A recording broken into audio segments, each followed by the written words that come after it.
Why would God call me? And I struggled with this. Some of you are struggling with the very same thing this morning. And I argue that, Lord, I'm probably not the right man for this job. And as I began to pray and as I began to think and consider, then God began to open my eyes and reminded me that time and time again, in looking back over history, there's been man after man after man after man that faced the same situation and even overcame worse obstacles than what I was looking at to fulfill the purpose that God had called them to. And through all of that, as I began to look, here's what came to me, is that our God is the God of the impossible. He's the God that takes impossible men, impossible women that are in impossible circumstances and does impossible things. When I began to think and examine that statement, one of the people that comes to mind, if you have your Bibles, turn to Exodus chapter 3. But Moses comes to mind.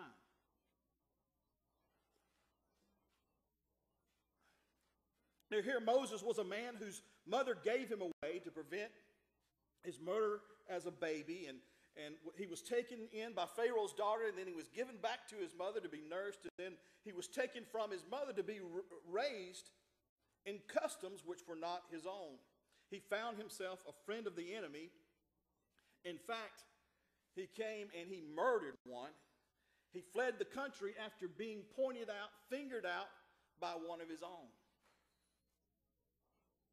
Moses left the life of luxury to become and obtain the life of a mountain sheep herder, and in the end, to be called by God into his service.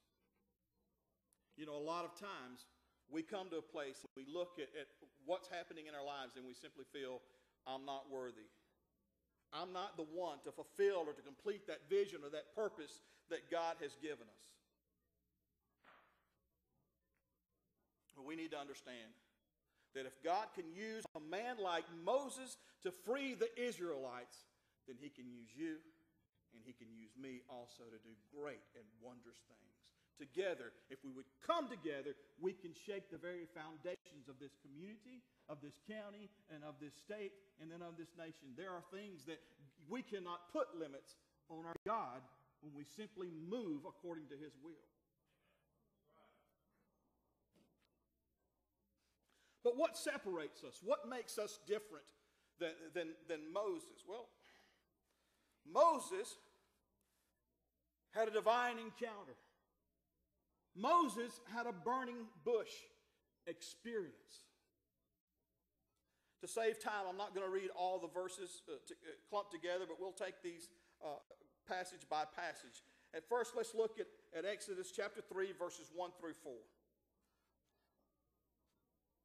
Now Moses was keeping the flock of his father-in-law Jethro, the priest of Midian, and he led his flock to the west side of the wilderness and came to Horeb, the mountain of God. And the angel of the Lord appeared to him in a flame of fire out of the midst of a bush. He looked, and behold, the bush was burning, yet it was not consumed. And Moses said, I will turn aside to see this great sight, why the bush is not burned. When the Lord saw that he turned aside to see God called to him out of the bush, saying, Moses, Moses. And he replied, Here am I. You see, God presented himself to Moses in a very unique way in the form of the burning bush. Now, we can talk about a lot of things here. We can talk about, why God chose to do that, why he chose to present himself to Moses in this particular way. But I don't want you to look at that this morning. I want you to look at the uniqueness of God's approach. In that God called him from this burning bush. Moses realized the uniqueness of his situation, and he felt the need to do what? To stop and to take notice. Now listen, often God puts us into unique situations, and if we're going to have that burning bush experience, then we've got to stop and we've got to be open to receive it.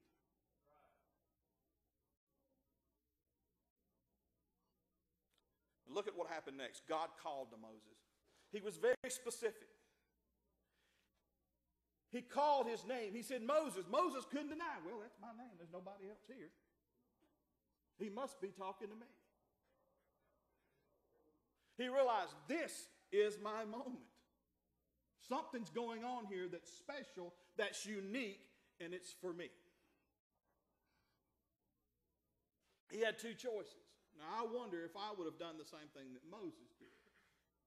He had a choice to run, which is probably what this fat boy would have done. My toes would have probably been bloody as I went down the hill. I mean, you got a tree, it's on fire, but it's not being consumed. There's no smoke, and it's calling my name. Well, I don't know about you, but I'm gone. But Moses did the right thing. He stopped. He turned to it. He said, here I am. So often God speaks. He calls our names. He gives us that little tickle in our ear, but we're so engrossed in other things, or we're so rebellious that we refuse to stop and say, wait a minute. He's talking to me.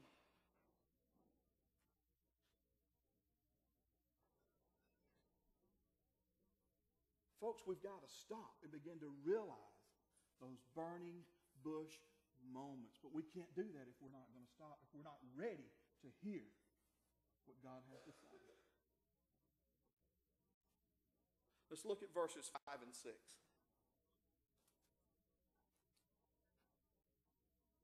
Then he said, God said, do not come near, take your sandals off your feet, for the place on which you are standing is holy ground. And he said, I am the God of your father, the God of Abraham, the God of Isaac, the God of Jacob. And then Moses hid his face, for he was afraid to look at God. God began to reveal himself to Moses. You see, the Lord began to open up and to establish a track record and a history with the Israelites so that Moses could understand that what was happening in this moment was coming from Jehovah God, the God of his forefathers. So he knew who he was dealing with. You know, a lot of times we get a lot of stuff that's coming at us, right? A lot of times we've acted on stuff throughout our lives. We've all made poor decisions. Look back on those poor decisions, those things that got you into a mess, and ask yourself, was God in it? Because see, here Moses had to have this experience. He needed to understand that what he was about to get into, what was about to be presented to him, was coming from the Lord God Almighty. If not, then this burning bush experience would have meant nothing. It would have been a great big con job. So here he stands.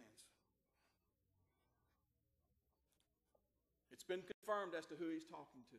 And if we need to come to that place and understand that to have that burning bush experience, then we've got to be sure that the Lord God is in it. Verse 6, Moses, look at what happened. Moses humbled and hid his face. When we come to a place and we have that real encounter with God, then we've got to realize we've come to a place of reckoning. Isaiah came to a place that he said in his vision when he stood before God, he said, woe is me, for I have become undone. He stood before Lord God Almighty, the creator of the universe, and he said, it's over. Everything that was before is no longer. It can't be the same. Christ said if a man put his hand to the plow looking back, he's not fit for the kingdom of God. How many times have we been called to a good work? Have you ever seen a man plow a field?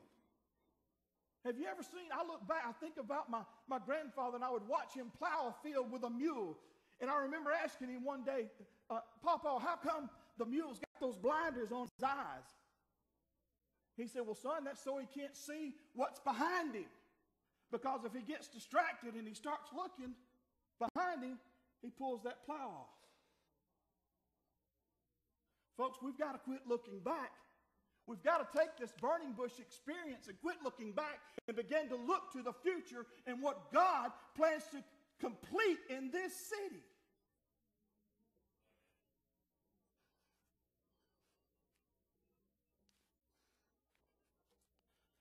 We've got to come to that place that Moses came to and come to the end of ourselves. What I want, what I think, what I'd like to do really doesn't matter anymore because it's all about what God wants.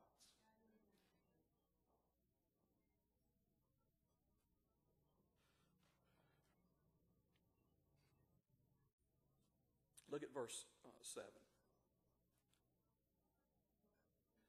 We're going to read all the way through this passage down to verse 12.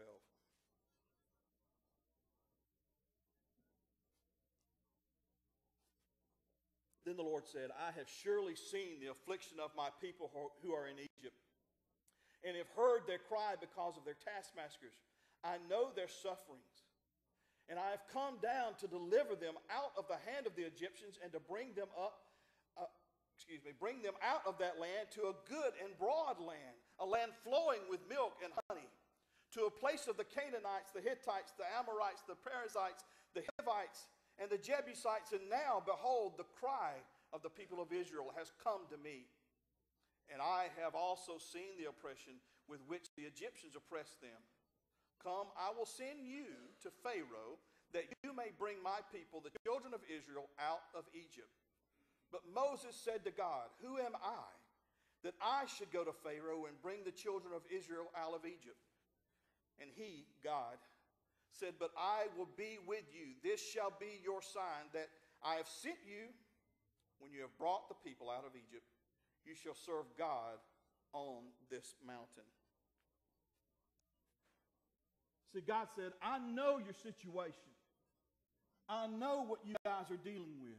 I know that your back's against the wall. God says the same thing to you today. No matter what your situation, no matter what's going on in your life, no matter what you're dealing with, no matter what you're holding on to that you refuse to or will not let go, God says, I know the situation. And just as he has here with the Israelites, he makes a provision. He makes a way.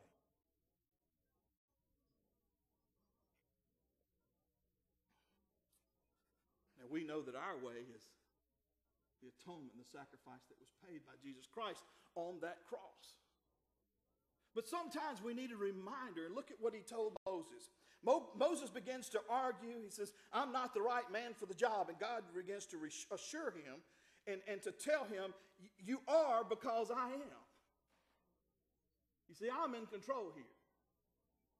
Romans 8:31, Paul writes, if God is for us, who can be against us?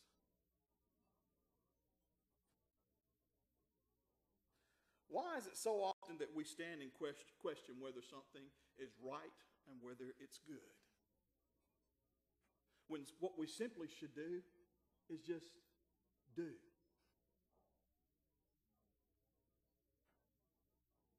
I'm not going to ask Brother Tim to answer this question, but I'm sure, Brother Tim, there's been time after time after time again. You've heard it, I've heard it. God has given an idea. He's given a vision. He's given a plan. If not to you, then someone else that you know is right and good. And it's something that we need to follow. It's something that it's a work that needs to be completed. And then when you approach someone who can do that job, who can fulfill that opportunity, the answer you get, and all of you are excited, hey, I got this great idea. I'm so excited. I'm fired up about it. We can just turn this community upside down with it. Well, brother, that sounds good. Let me pray about it.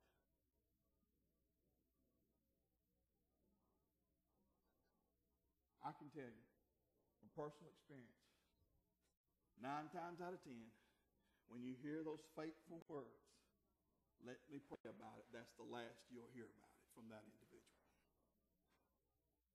Solemn words. Because it's used as just a put-off. Folks, when we know that something is right and it is good and it is within our means to do and to complete it. Do it.